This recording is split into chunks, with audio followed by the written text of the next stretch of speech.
Assalamualaikum warahmatullahi wabarakatuh dan salam sejahtera. Cikgu ucapkan kepada pelajar-pelajar semua, apa khabar? Cikgu harap pelajar berada dalam keadaan sihat sejahtera. Pada kesempatan kali ini kita akan melengkapkan pembelajaran sejarah KSSM tingkatan 2, iaitu dengan mempelajari bab 10, Sarawak dan Sabah. Perhatikan di tengah atas, pada bab ini terdapat 4 perincian bermula dengan 10.1 sehinggalah 10.4. Sebelum kita meneruskan pembelajaran, cikgu harap pelajar menyediakan pen dan kertas untuk mencatat butiran-butiran yang perlu dan boleh digunakan sebagai rujukan di masa yang akan datang.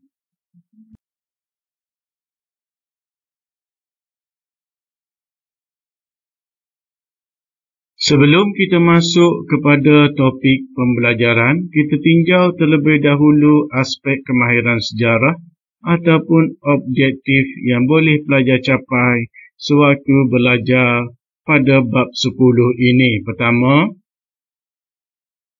memahami kronologi pembentukan pemerintahan tempatan di Sarawak dan Sabah. Kedua, meneroka bukti pertempatan awal dan keistimewaan corak budaya dan kehidupan masyarakat Sarawak dan Sabah. Ketiga, membuat interpretasi keunikan yang terdapat di Sarawak dan juga Sabah.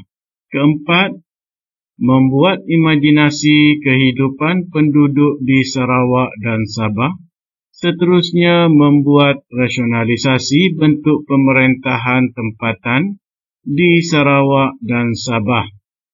Seterusnya, menjelaskan sejarah Sarawak dan Sabah sebagai sebahagian daripada Kerajaan Alam Melayu.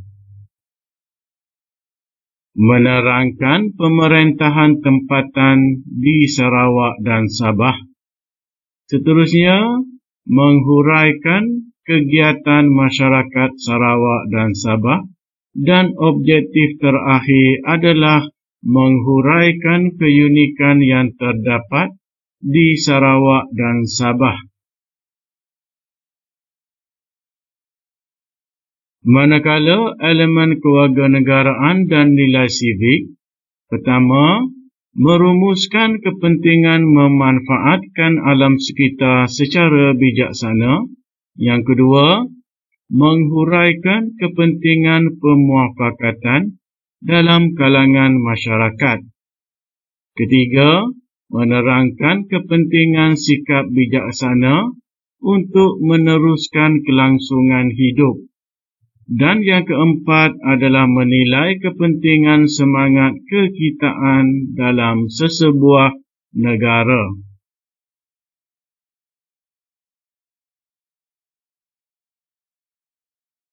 Sebagai pendahuluan pembelajaran untuk bab 10 ini, kita lihat sepintas lalu lokasi kedudukan Sarawak dan Sabah. Perhatikan di sebelah kanan yang menunjukkan peta dunia, iaitu benua Asia, benua Eropah dan juga Afrika, serta kedudukan Sarawak dan Sabah di Pulau Borneo, iaitu di timur ataupun tenggara benua Asia. Perhatikan di sebelah kanan menunjukkan Sarawak dan Sabah yang terdiri daripada 2 negeri di dalam Persekutuan Malaysia, dan di pulau ini juga, iaitu Pulau Borneo, terdapat Kerajaan Brunei dan juga sebahagian besarnya di bawah pemerintahan Indonesia.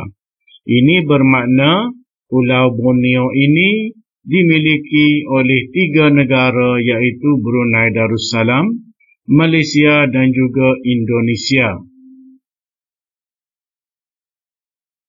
Sejarah umum menunjukkan bahawa Kesultanan Brunei menguasai Sarawak dan juga sebahagian besar Sabah.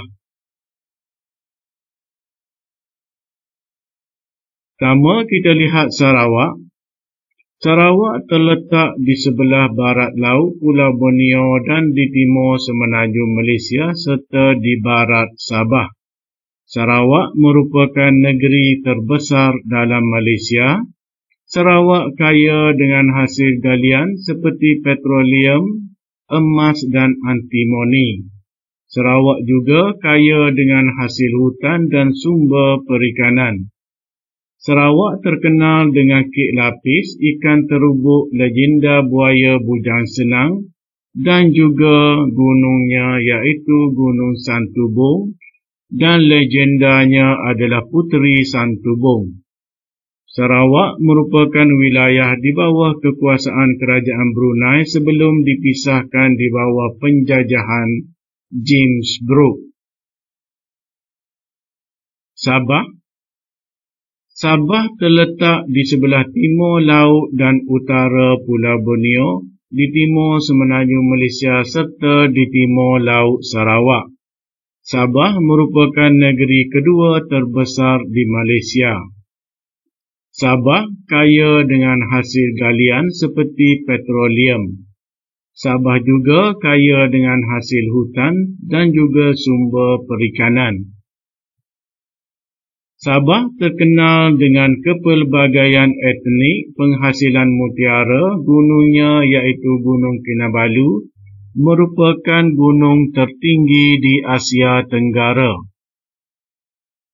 Sabah asalnya merupakan sebuah wilayah di bawah kekuasaan Sultan Brunei di pantai barat dan Sulu di pantai timur, sebelum dipisahkan di bawah penjajahan Syarikat Borneo Utara British ataupun SBUB.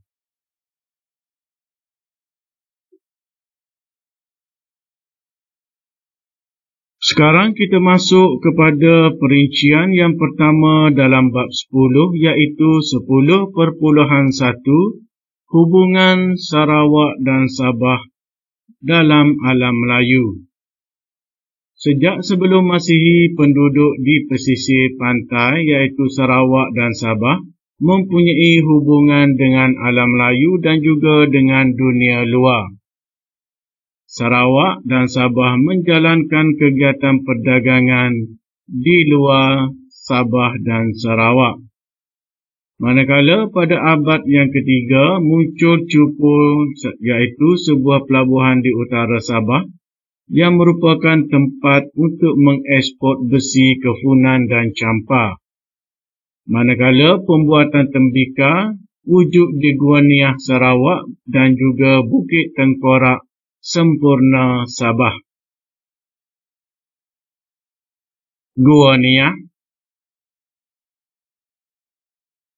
dan juga pusat arkeologi Bukit Tengkorak Sempurna Sabah.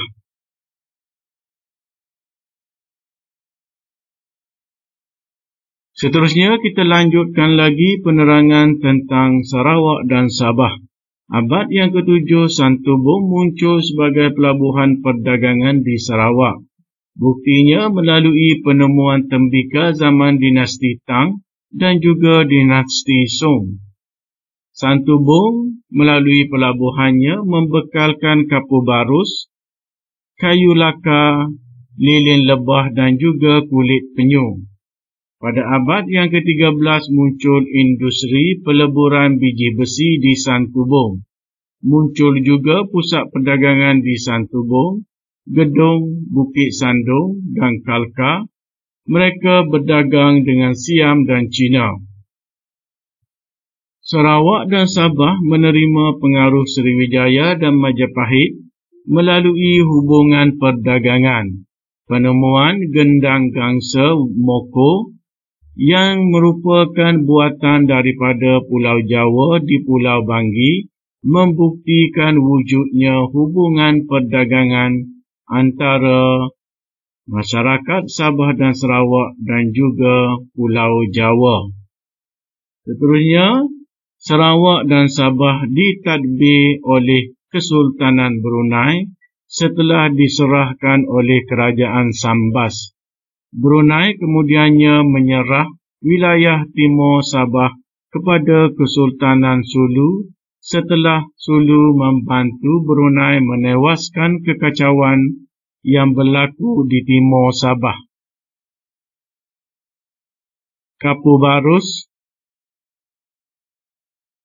kayu laka yang digunakan untuk membuat tasbih, terutama sekali kegunaan agama Islam.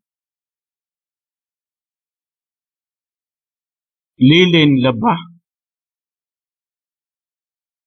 dan juga kulit penyu yang dibuat dengan pelbagai kraftangan, contohnya gelantangan, dan dipercayai oleh masyarakat Cina contohnya sebagai mempunyai ciri-ciri kesihatan.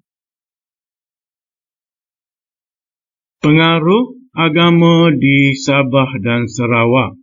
Terdapat 3 agama yang mempunyai pengaruh di Sarawak dan Sabah, iaitu Islam, Hindu dan Buddha. Pertama, kita lihat penyebaran agama Hindu-Buddha.